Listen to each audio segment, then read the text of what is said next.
What's up everybody, welcome back to my channel. It's been a minute since I've posted something around here, and today we are going to be reviewing the book The Lies of Locke Lamora, which is the first in a series of 3 books by Scott Lynch. This is the first fictional book I am reviewing. I've read pretty much self-help, finance, philosophy, things of that nature up until this point, and I was really just looking for a sort of palate cleanse and a story I could kind of sink my teeth into. I didn't have to actively read or take notes in this book, although there were a couple quotes that I was able to grab out of it, and I'll share one of those with you at the end of the video. But I've been interested in getting into a fictional series now for a while. Dune is one of them. The Red Rising series is another one. Brandon Sanderson I've heard a lot about. I just came across him recently. It seems like he's got some good stuff. Thick books though, like 1,000 pages, those Brandon Sanderson books. The Lies of Locke Lamora, compared to the Brandon Sanderson books, much shorter, only about 500 pages, at least this first one was. And the Gentleman Bastard series has been mentioned on a number of YouTube channels as a good series to get into. But was it?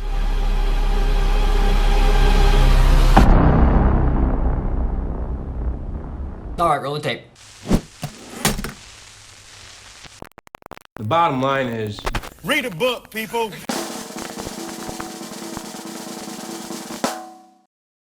So as I mentioned in the intro, this book was written by Scott Lynch. It was his debut novel back in 2006. So 16-year belated congratulations is in order. Job well done, sir. I enjoyed the book overall. The characters were solid. I thought the story was strong. There's a brutality in this book that I know some people say that they don't like the goriness of certain scenes, but I didn't mind it. And I mean, if you're a fan of like kind of the Game of Thrones books and things of that nature, I think you'll enjoy this. In my view, the violence, it's used in a strategic way. I think that the scenes in which it's used are appropriate. It's not like he just, you know, whenever he wants, peppers the story with violence. That wasn't my impression when I was reading the book. It's really used about 4, 5, 6 times in scenes where it definitely adds something. It adds a weight, particularly in the scenes involving plot twists, which there are a few of in this book. Everyone is kind of playing their own game of deception, and if you're not the smartest person in the room or the most resourceful, you're gonna be shit out of luck in this world. This is a game of revenge and power and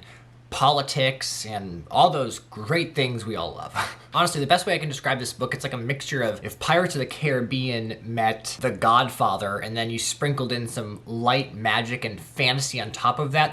That's as close as I can come in describing this book. There's a couple things I didn't like about the book. One of them was it was kind of difficult for me to understand Scott Lynch's prose at first, and sort of throughout the book, but in the beginning, it was difficult when he was describing scenes and kind of the terrain and the mood of the book. It was hard for me to make a mental model of all that. So I found a wiki page online that showed pictures of the characters and sort of the overall look of the setting of the book, which it's set in a place called Camor, which is a bunch of small islands that make up a larger space. The way he described it, it kind of reminds you of like very old European, kind of like a, you know, Italian, like back alley, Venetian, kind of darker underworld. But besides his prose being difficult to understand for me, I thought that, so how this book is laid out is that you have these chapters that are subdivided by these interludes. When the book really got going, which was right around the middle or just past the middle, the action would kind of snowball and it would really start to pick up steam, and then all of a sudden a break in the action happened because these interludes are smaller contextual chapters that enlighten us about the main character's past or people who are close to the main character and their past, and they try to inform us on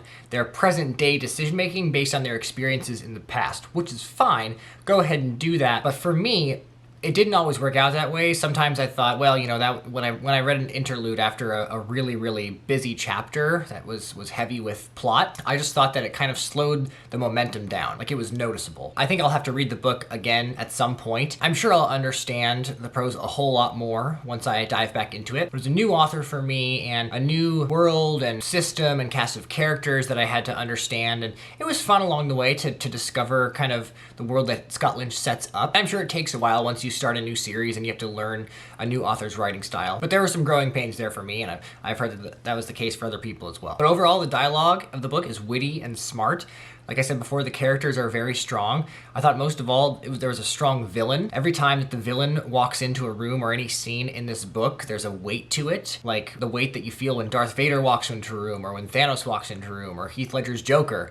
Like that kind of feeling is what I got when this villain made his presence known. And one of the best things that makes these characters so authentic, I would say, is that their past traumatic experiences were powerful enough so that their motives, you could understand where they're coming coming from and what their motives are. Now, obviously, like with the villain and his motives and what he's trying to do, you don't condone his actions or anything, but once you know about his past, you're like, oh yeah, like that's why he's doing what he's doing. There are no characters in this book that just want to watch the world burn. There was something that happened in their past that is motivating them to do what they're doing now. And before I wrap this up, if you wouldn't mind liking this video, if you've gotten some value out of it, leave a comment down below and let me know your thoughts. If you've read the book, let me know what you thought of it. And if you could subscribe to my channel, that would be great. Obviously, more book reviews will be coming. And let me know what you guys are interested in. If you want me to read something, I can go ahead and try and tackle that and present my thoughts on it as well. To wrap this up, I would say if you're someone who's looking for a good story, a book that's not too long, I don't consider 500 pages too long, especially there's parts that will really propel you and you'll find yourself reading 30 to 50 pages at a time when the story really picks up. If you want a good story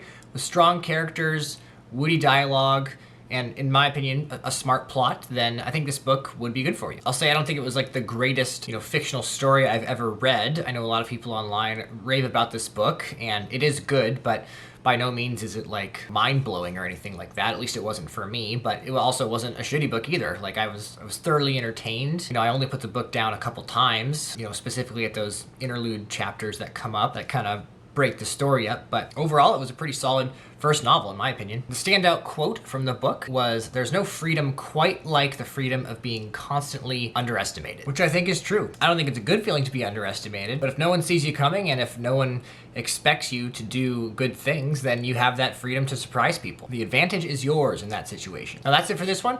Thanks again everybody for watching. Again, if you could like this video, comment down below, let me know your thoughts, and subscribe to my channel for more content. That would be great. There will be more coming. I know I haven't posted in a while, but we're gonna pick that up, hopefully. So everybody stay classy out there, and we'll see you next time.